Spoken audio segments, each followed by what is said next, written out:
আমাদের দেশ হলো নদীমাতৃক দেশ। ভারতবর্ষে অনেক নদী রয়েছে, যার মধ্যে প্রধান ৮টা বড় গুরুত্বপূর্ণ নদী রয়েছে। যেমন গঙ্গা, ব্রহ্মপুত্র, সিন্ধু। ঠিক আছে?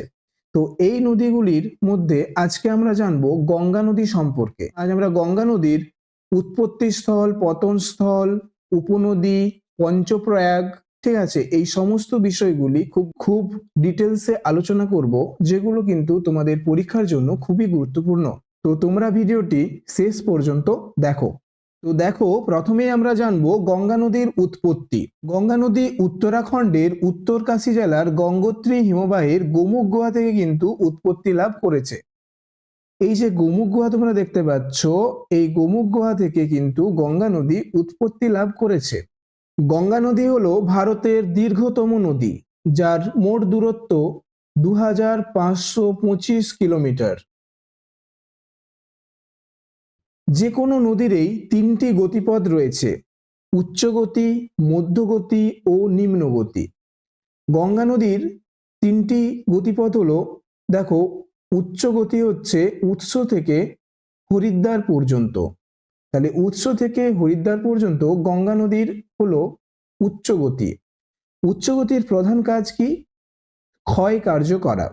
ঠিক আছে?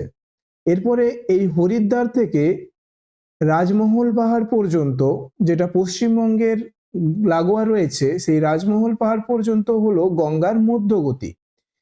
তাহলে এই মধ্যগতিতে নদীর প্রধান কাজ হলো বহন কার্য। ঠিক আছে? তাহলে উচ্চগতিতে প্রধান কাজ হলো ক্ষয় কার্য এবং মধ্যগতিতে প্রধান কাজ হলো বহন কার্য।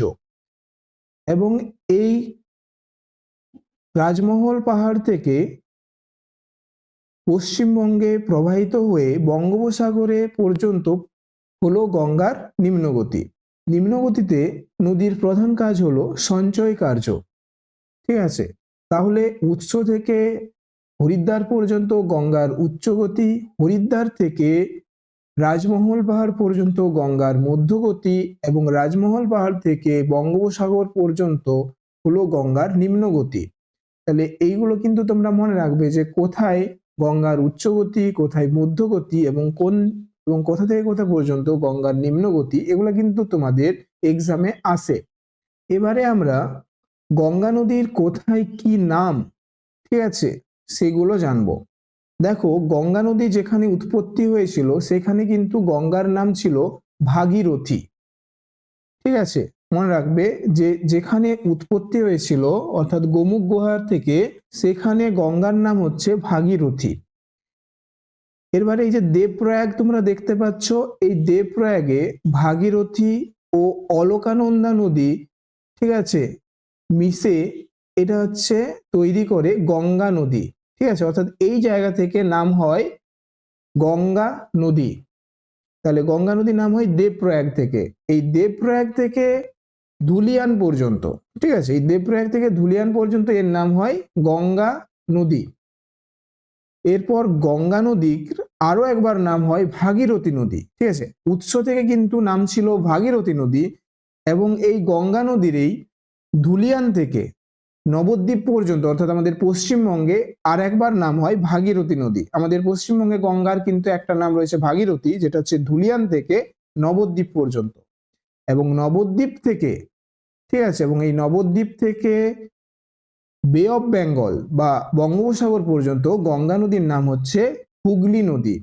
ঠিক আছে? পশ্চিমবঙ্গেই গঙ্গা নদী দুটি ভাগে বিভক্ত হয়েছিল, যার মধ্যে একটি কিন্তু হুগলি নদী, আরেকটি পদ্মা নদী, যেটা হচ্ছে যে সব থেকে বড় শাখা নদী গঙ্গা নদীর, সেটা কিন্তু বাংলাদেশে প্রবেশ করেছে।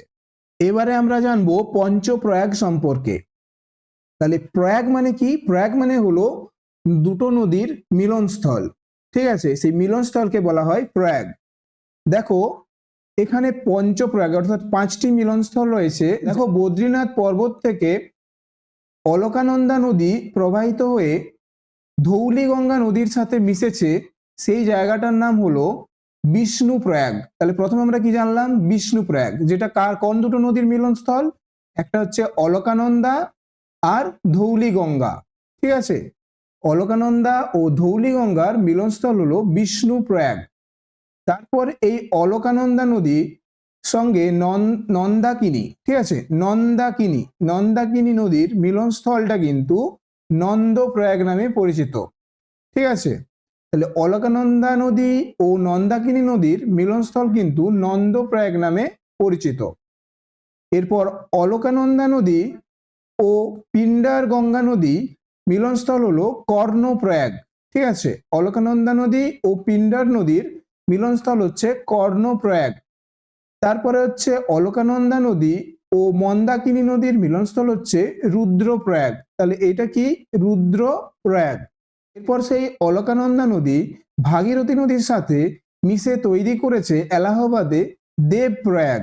ঠিক আছে, এলাহাবাদে তৈরি করেছে দেবপ্রয়াগ, এবং এই দেবপ্রয়াগের পর থেকেই কিন্তু আমরা জানি গঙ্গা নামে প্রবাহিত হয়েছে। ঠিক আছে, আমাদের যে গঙ্গা নদী তা গঙ্গা নামে প্রবাহিত হয়েছে এই দেবপ্রয়াগ থেকে। তাহলে আমরা 5টা প্রয়াগ কি কি জানলাম? দেখো, প্রথমে বিষ্ণুপ্রয়াগ, যেটা কিন্তু অলকানন্দা আর ধৌলি গঙ্গার মিলনস্থল। তারপরে হচ্ছে নন্দপ্রয়াগ, হচ্ছে অলকানন্দা আর নন্দাকিনী নদীর, ঠিক আছে, অলকানন্দা আর নন্দাকিনী নদীর মিলনস্থল। তারপরে আমরা জানলাম কর্ণপ্রয়াগ, যেটা হচ্ছে অলকানন্দা আর পিন্ডার নদীর মিলনস্থল। তাহলে দেখো, সবগুলোই কিন্তু অলকানন্দা আছে এবং তার সঙ্গে একটা নদী যুক্ত হয়ে প্রয়াগগুলো সৃষ্টি করছে। এরপরে দেখো, মন্দাকিনী নদী অলকানন্দা নদীর সাথে মিশে তৈরি করছে রুদ্রপ্রয়াগ, এবং লাস্টে অলকানন্দা নদীর সাথে ভাগীরথী, ঠিক আছে, ভাগীরথী নদী মিলিত হয়ে তৈরি করছে দেবপ্রয়াগ। তাহলে এই 5টা প্রয়াগ তোমরা খুব ভালোভাবে মনে রাখবে, এবং মনে রাখবে যে প্রত্যেকটা প্রয়াগ কিন্তু অলকানন্দা নদী রয়েছে, এবং তার সঙ্গে প্রথমে ধৌলি গঙ্গা নদী বিষ্ণুপ্রয়াগ, নন্দাকিনী নদীর সাথে নন্দপ্রয়াগ, ঠিক আছে, পিন্ডার নদীর সাথে কর্ণপ্রয়াগ, মন্দাকিনী নদীর সাথে রুদ্রপ্রয়াগ এবং ভাগীরথী নদীর সাথে দেবপ্রয়াগ তৈরি করেছে। এই প্রয়াগগুলো কিন্তু তোমাদের এক্সামের জন্য খুবই গুরুত্বপূর্ণ। এখন আমরা জানবো গঙ্গার প্রধান উপনদীগুলো। দেখো, গঙ্গা নদী প্রবাহিত হচ্ছে এই দিক দিয়ে, এই দিকে মুখ করে, তাহলে গঙ্গার বাম তীরের উপনদীগুলো হলো এই দিকের উপনদীগুলো, এবং ডান তীরের উপনদী হলো এই দিকের উপনদীগুলো।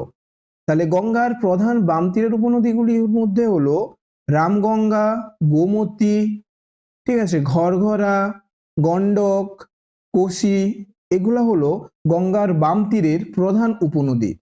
ঠিক আছে, এবং গঙ্গার ডান তীরের উপনদীগুলির মধ্যে হলো যমুনা, ঠিক আছে, কোয়েল, সোন, দামোদর, অজয়, ঠিক আছে, এই প্রভৃতি নদীগুলো। এখানে দেখো, যমুনা যেটা হলো গঙ্গার দীর্ঘতম উপনদী। তাহলে তোমরা মনে রাখবে যে গঙ্গার দীর্ঘতম উপনদী হলো যমুনা নদী। এবং গঙ্গার যদি প্রথম উপনদী বলা হয়, তাহলে গঙ্গার প্রথম উপনদী হবে রামগঙ্গা। এই রামগঙ্গা উপনদী হবে গঙ্গার প্রথম উপনদী।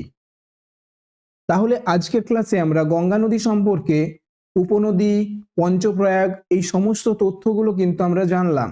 তো তোমাদের যদি ভিডিওটি ভালো লেগে থাকে তাহলে তোমরা ভিডিওটি লাইক করো, এবং তোমরা এরকম ক্লাসগুলো পাওয়ার জন্য তোমরা অবশ্যই চ্যানেলটিকে কিন্তু সাবস্ক্রাইব করে রাখো, যাতে পরের ক্লাসগুলো তুমি পেয়ে যাও। তো ভিডিওটি এখানেই শেষ করলাম, দেখা হচ্ছে পরের ভিডিওতে।